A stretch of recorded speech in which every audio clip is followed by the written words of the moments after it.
American പിതാവേ,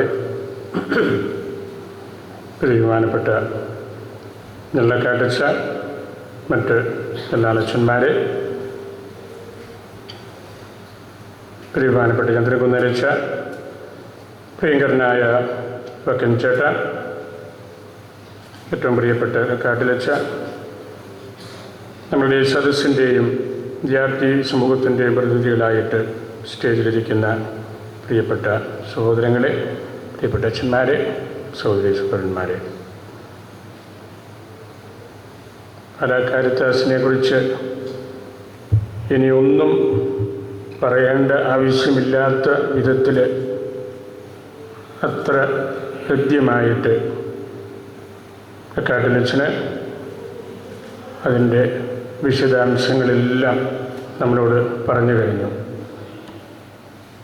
നമ്മുടെ ആരുടെയെങ്കിലും കൈവശം ഇപ്പോൾ പണമുണ്ടെങ്കിൽ അത് ഇവിടെ തന്നെ കൊടുത്തിട്ട് പോകാൻ പ്രചോദനം തോന്നിക്കുന്ന വിധത്തിലാണ് അച്ഛന് നമ്മളോട് സംസാരിച്ചത്.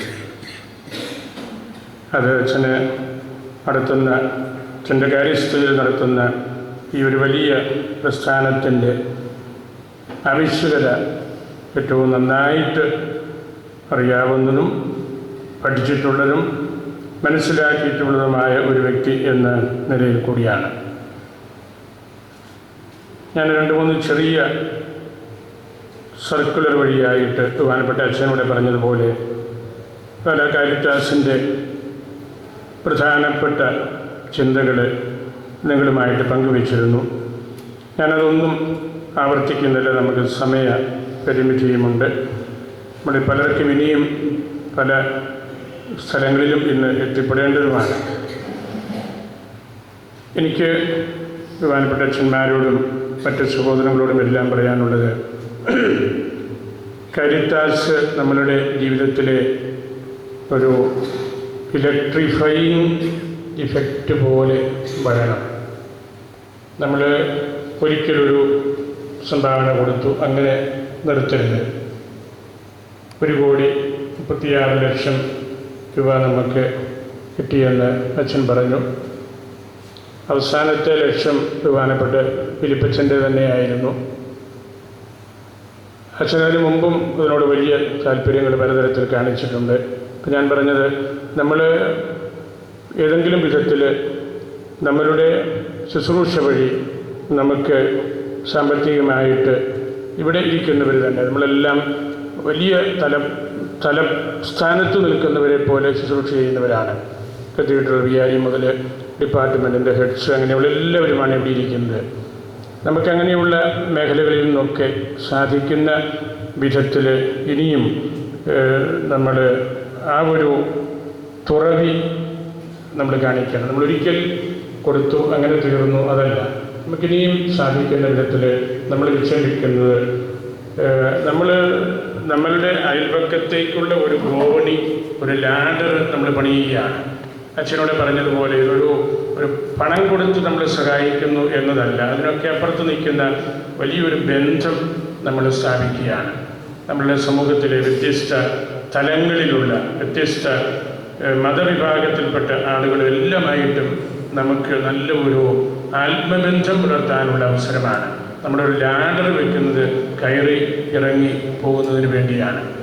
അത്തരത്തിലുള്ള പരസ്പരം യാത്ര ചെയ്യുന്നതിനുള്ള ലാഡർ പണിയുന്ന അവസരമാണ് ഇത് എന്ന് നമ്മൾ പരസ്പരം തിരിച്ചറിയണം. നമ്മുടെ ഫ്രാൻസിസ് പിതാവ് അസീസിയിൽ ചെന്നപ്പോൾ ഫ്രാൻസിസ് അസീസിയെക്കുറിച്ച്, ക്ലാര പുണ്യവതിയെക്കുറിച്ച് മനോഹരമായ ഒരു പ്രഭാഷണം നടത്തി.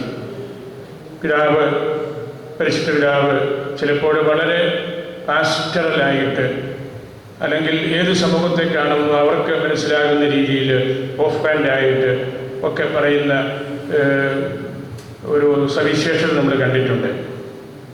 അസീസിയിലെത്തിയപ്പോൾ പിതാവ് വളരെ ഡീപ്പായിട്ടുള്ള സ്പിരിച്വൽ ഇൻസൈറ്റ്സ് കൊടുത്തു. അത് വലിയ ഒരു പബ്ലിസിറ്റി അന്നത്തെ പ്രഭാഷണത്തിന്, അസീസിയിലെ പ്രഭാഷണത്തിന് കിട്ടിയിരുന്നു. അതിൻ്റെ പ്രസക്തമെന്ന് എനിക്ക് തോന്നിയ ഒരു സെൻറ്റൻസ് ഇതാണ്, 1-2 വാക്യങ്ങൾ. ഫ്രാൻസിസ് ഇവിടെയുണ്ട്, ക്ലാര ഇവിടെയുണ്ട്. നമ്മൾ ഇപ്പോഴും അവരുടെ സ്വരം കേൾക്കുന്നുമുണ്ട്. അവരുടെ ജീവിത വിശുദ്ധി തലമുറകളോട് സംസാരിച്ചു കൊണ്ടിരിക്കുകയാണ്. സുവിശേഷ പ്രഘോഷണം അവരിലൂടെ തുടരുകയാണ്. എനിക്ക് വളരെ ഇഷ്ടപ്പെട്ടത് അടുത്ത വാക്യമാണ്. സുവിശേഷം ക്രിസ്തു മതത്തെക്കുറിച്ച് മാത്രമല്ല, അത് മനുഷ്യരെക്കുറിച്ചാണ്, ലോകത്തെക്കുറിച്ചാണ്, സമൂഹങ്ങളെക്കുറിച്ചാണ്, സംസ്കാരങ്ങളെക്കുറിച്ചാണ്. വളരെ പവർഫുള്ളായിട്ടുള്ള, ഇൻസൈറ്റ്ഫുള്ളായിട്ടുള്ള പ്രഭാഷണമായിരുന്നു ഫ്രാൻസിസ് പിതാവിൻ്റെ. അതായത് ഒരു ലോകവിശുദ്ധീകരണം, ഒരു പുത്തൻ സംസ്കാരം നമ്മൾ കണ്ടെത്തുകയാണ്. അങ്ങനെയുള്ള നല്ല മനുഷ്യരുടെ സാന്നിധ്യം വഴി, അല്ലെങ്കിൽ അവരെ കേൾക്കുമ്പോൾ അതുതന്നെയാണ് നമ്മൾ നല്ല പ്രസ്ഥാനങ്ങൾ തുടങ്ങുമ്പോഴും. നമ്മളൊരു ഇന്ന പള്ളിയിൽ അല്ലെങ്കിൽ ഇന്ന കൊറോണയിൽ ഇതൊന്നുമല്ല, നമ്മൾ പ്രത്യേകിച്ച് ഈ രൂപതയ്ക്കുള്ളിൽ താമസിക്കുന്ന മനുഷ്യർക്ക് വേണ്ടി പാലായുടെ ആ നല്ല സംസ്കാരം നഷ്ടപ്പെടാതിരിക്കാൻ വേണ്ടി, ഇവിടെയുള്ള എല്ലാ സമൂഹങ്ങളും വളരുന്നതിന് വേണ്ടി, അതുവഴി നമ്മൾ ഒരു ലോക സംസ്കാരം, അച്ഛനോട് ലോക സംസ്കാരത്തെക്കുറിച്ച് പറഞ്ഞല്ലോ. അരിസ്റ്റോട്ടലിൻ്റെ, സോക്രട്ടീസിൻ്റെ ഒക്കെ ചിന്ത അതായിരുന്നു. ഞാൻ വെറും ഒരു ആഥൻസുകാരനല്ല, ഞാൻ വെറും ഒരു ഗ്രീസുകാരനല്ല, ഞാനൊരു ലോക പൗരനാണ്. അരിസ്റ്റോട്ടലും സോക്രട്ടീസും ഒക്കെ പഠിപ്പിച്ച യഥാർത്ഥ ഫിലോസഫി അതാണ്. അങ്ങനെയുള്ള ഒരു കാഴ്ചപ്പാട് രൂപീകരിക്കാനാണ് ഈ ഫലാ കാരിത്താസ് പരിശ്രമിക്കുന്നത് എന്ന് നമുക്കെല്ലാവർക്കും അറിയാം. അതിനുവേണ്ടി നമ്മൾ ത്യാഗം ചെയ്യണം. നമ്മുടെ കൈവശമുള്ള, അല്ലെങ്കിൽ നമുക്ക് സാധിക്കുന്ന സാമ്പത്തിക മൊബിലൈസേഷൻ കൊടുക്കണം. നമുക്കുള്ളത് ചിതറിക്കുമ്പോഴാണ് നമ്മൾ വളരുന്നത്. ഞാൻ അടുത്ത നാളിൽ ക്യാമ്പിലെറ്റ് വീക്കിലിയിൽ, ഇംഗ്ലണ്ടിൽ നിന്നിറങ്ങുന്ന ഒരു വീക്കിലി മാസികയാണ്, തിയോളജിക്കൽ മാസികയാണ്. അതിനകത്ത് 2 വിശുദ്ധരെക്കുറിച്ച് ഒരു കമൻറ്റും, ഇപ്പോഴത്തെ മാർപ്പാപ്പമാരെ കുറിച്ചൊരു കമൻറ്റും പറഞ്ഞിരുന്നത് ഇതാണ്: വാട്ട് സെയിൻറ്റ് ബെനഡിക്റ്റ് സ്റ്റോർഡ്, വിശുദ്ധ ബെനഡിക്റ്റ് ഒന്നിച്ചു കൂട്ടിയത് സെയിൻറ്റ് ഫ്രാൻസിസ് സ്കാറ്റേഡ്. ഫ്രാൻസിസ് അത് ചിതറിച്ചു കിടന്നു. ബെനഡിക്റ്റ് പുറത്തധികം പോകരുത്, ആശ്രമം വളരണം, ആധ്യാത്മികത വളരണം, ബൈബിള് ഞാൻ ജീവിതത്തിൽ കൊണ്ടു നടക്കണം, അങ്ങനെയുള്ള ഒരു സ്റ്റോറിങ് നടത്തിയപ്പോൾ ഫ്രാൻസിസ് ആ മൂല്യത്തെ പൊട്ടിച്ച് ലോകത്തിന് കൊടുത്തു. അതുകൊണ്ടാണ് ഫ്രാൻസിസ് ഒരു ലോക പൗരനായത്. എന്നിട്ട് ഇപ്പോഴത്തെ മാർപ്പാപ്പമാരെ കുറിച്ച് പറഞ്ഞിരിക്കുകയാണ്: വാട്ട്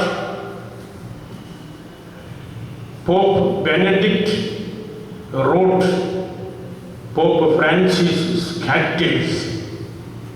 ബെനഡിക്റ്റ് പിതാവ് ഒത്തിരി കാര്യങ്ങൾ ലോകത്തെ പഠിപ്പിച്ച് ഉറപ്പിച്ച് നല്ല ബലമുള്ള ഒരു ദർശനം കത്തോലിക്കാ സഭയ്ക്ക് കൊടുത്തു, എഴുതി പ്രസംഗിച്ച് ഉറപ്പിച്ചു കൊടുത്തു. എന്നാൽ ഫ്രാൻസിസ് പിതാവ് അതിനെല്ലാം എടുത്ത് ലോകത്തിൻ്റെ മുമ്പിൽ എറിഞ്ഞു കൊടുക്കുകയാണ്, സ്കാറ്ററിംഗ് ആണ്. അത്തരത്തിലുള്ള സ്റ്റോറിങ് ആൻഡ് സ്കാറ്ററിംഗ് ആണ് ഫലാ കാരിത്താസ്. അച്ഛന്, കാത്തലിക്സിന് നല്ല ഗുണകാംക്ഷകളിൽ നിന്ന് കിട്ടുന്നതെല്ലാം സ്വരുക്കൂട്ടി, ഒരു പൈസ പോലും നഷ്ടപ്പെടുത്താതെ, ഒരു ദിവസത്തെ പോലും പലിശ നഷ്ടപ്പെടുത്താതെ അതെല്ലാം സ്റ്റോർ ചെയ്തിട്ട് ഇങ്ങനെ സ്കാറ്റർ ചെയ്യുകയാണ്, മറ്റുള്ളവർക്ക് കൊടുക്കുകയാണ്. ആ കൊടുക്കുന്നതിലാണ് വാങ്ങുന്നവനേക്കാൾ ധന്യൻ നൽകിയിടുന്നവനാണല്ലോ നമ്മൾ ജപപ്രാർത്ഥനയിൽ അപേക്ഷിക്കുന്നുണ്ട്. നമുക്ക് എന്ത് നമുക്ക് കിട്ടിയാലും അത് കൊടുക്കുന്ന ഒരു മുൻഗണന നമ്മുടെ ജീവിതത്തിലുണ്ടാകണം. നമ്മുടെ എല്ലാ അച്ഛന്മാരും ഒന്നുകൂടി ഈ കാര്യത്തിൽ ഉത്സാഹിക്കണം, എല്ലാ അധ്യാപകരും ഉത്സാഹിക്കണം. നമ്മുടെ അച്ഛന്മാരും അധ്യാപകരും അല്പം കൂടെ ഒരു ഉണർവ് ഇതിന് നൽകിയാൽ നമുക്ക് വളരെ എളുപ്പത്തിൽ നല്ല ഒരു ലംസം തുക ഇത് സംഭരിക്കാൻ പറ്റും. അത്രയും ആളുകൾക്ക് നമുക്ക് കൊടുക്കാനായിട്ട് സാധിക്കും. ഈശോ തളർവാദ രോഗിയോട് പറഞ്ഞതാണല്ലോ: സൂര്യ എത്ത് അമ്പുള എഴുന്നേറ്റ് നിൽക്കുക, നടക്കുക. സൂര്യ എറ്റ് ആംബുല. നമ്മൾ പാലാരൂപതയ്ക്കുള്ളിൽ ഒരുപാട് വീട്ടുകാരോട് ഈ കാര്യം പറയാനുണ്ട്. നടക്കാൻ പറ്റാത്ത രീതിയിൽ, പഠിപ്പിക്കാൻ പറ്റാത്ത രീതിയിൽ, ചികിത്സിക്കാൻ പറ്റാത്ത രീതിയിൽ ഒത്തിരി വീട്ടുകാരുണ്ട്. അവരോട് നമുക്ക് ഈ തിരുവചനം പറയണമെങ്കിൽ, സൂര്യ എത്ത് ആംബുല എന്ന് പറയണമെങ്കിൽ നമ്മൾ അതിൻ്റെ പിന്നിൽ ഇത്തരത്തിലുള്ള വലിയ ഒരു സ്റ്റോറിങ് ഒന്നിച്ച് ചേർക്കൽ നമ്മൾ നടത്തണം. അത് നടത്താൻ നമുക്ക് ഈ കാര്യം നന്നായിട്ട് കൊണ്ടുപോകാനായിട്ട് പറ്റിയില്ല. ഞാൻ അവസാനിപ്പിക്കുകയാണ്. കൊളോണിൽ ആർച്ച് ബിഷപ്പായിട്ട് പുതിയതായിട്ട് വന്ന ആർച്ച് ബിഷപ്പ് മരിയ പറഞ്ഞ മനോഹരമായ ഒരു കൊച്ചു വാക്യം ഞാൻ ഈ അടുത്ത നാളിൽ വായിച്ചു. അദ്ദേഹം പറഞ്ഞു, our mission is in the Lampedusas of the world. Our mission is in the Lampedusas of the world. Francis പിതാവ് ലാംപെദൂസ എന്ന ഒരു ബോർഡർ ഇടവകയിൽ ഒരു വിസിറ്റ് നടത്തിയത് നിങ്ങൾ പലരും വായിച്ചു കാണും. ഇറ്റലിയുടെ അതിർത്തിയിലുള്ള ഒരു പള്ളിയാണ്. മാർപ്പാപ്പ ഇങ്ങനെ അതിർത്തികളിൽ താമസിക്കുന്നവരെ പരിഗണിക്കണമെന്നൊക്കെ പറഞ്ഞപ്പോൾ ഈ ലാംപെദൂസയിലെ വികാരിച്ചൻ മാർപ്പാപ്പയ്ക്ക് എഴുതി, ഇറ്റലിയുടെ അതിർത്തിയിൽ താമസിക്കുന്ന ഒരുപാട് മൈഗ്രൻസ് വന്ന്, ആഫ്രിക്കൻസും അതുപോലുള്ള മറ്റ് ആളുകളെല്ലാം വന്ന് താമസിച്ച് കയറിയിറങ്ങി പോകുന്ന ഇടവകയുടെ പേരാണ് ലാംപെദൂസ. അവിടെ പിതാവ് ഒന്ന് വരാവോ? പരിശുദ്ധാവ് എഴുത്തിന് ആൻസർ ചെയ്തു. 5-6 മാസങ്ങൾക്ക് മുമ്പ് പിതാവ് അവിടെ പോയി വിസിറ്റ് നടത്തി അവരോട് സംസാരിച്ചു. അതേക്കുറിച്ചാണ് ഈ കൊളോണിൽ ആർച്ച് ബിഷപ്പ് പറഞ്ഞിരിക്കുന്നത്. Our mission is in the Lampedusas of the world. ഇതുപോലെ ജീവിക്കാൻ നിവൃത്തിയില്ലാതെ, അല്ലെങ്കിൽ കിടപ്പാടമില്ലാതെ, മക്കളെ പഠിപ്പിക്കാൻ നിവൃത്തിയില്ലാണ്ട് താമസിക്കുന്ന ആളുകളുടെ പക്കലേക്ക് നമ്മൾ പോവുക എന്നതാണ് നമ്മളുടെ മിഷൻ എന്ന് കൊളോണിലെ ഇപ്പോഴത്തെ കർദിനാൾ പഠിപ്പിക്കുന്ന ആ കാര്യം കൂടി നമുക്ക് മനസ്സിൽ സൂക്ഷിക്കാം. നിങ്ങൾ പല കാരിത്താസിന് ഇതുവരെ ചെയ്ത എല്ലാ കാര്യങ്ങളെയും ഞാനും നന്ദിയോടെ ഓർക്കുന്നു. ഇതിലുള്ള ഓരോ രൂപയും നിങ്ങളുടേതാണ്. അച്ഛന് ചന്ദ്രകുന്നേലച്ഛൻ്റെ കാര്യം പ്രത്യേകം പറഞ്ഞു. കോർപ്പറേറ്റിൻ്റെയും അതുപോലെ മറ്റ് വ്യക്തികളുടെയും എല്ലാമാണ്.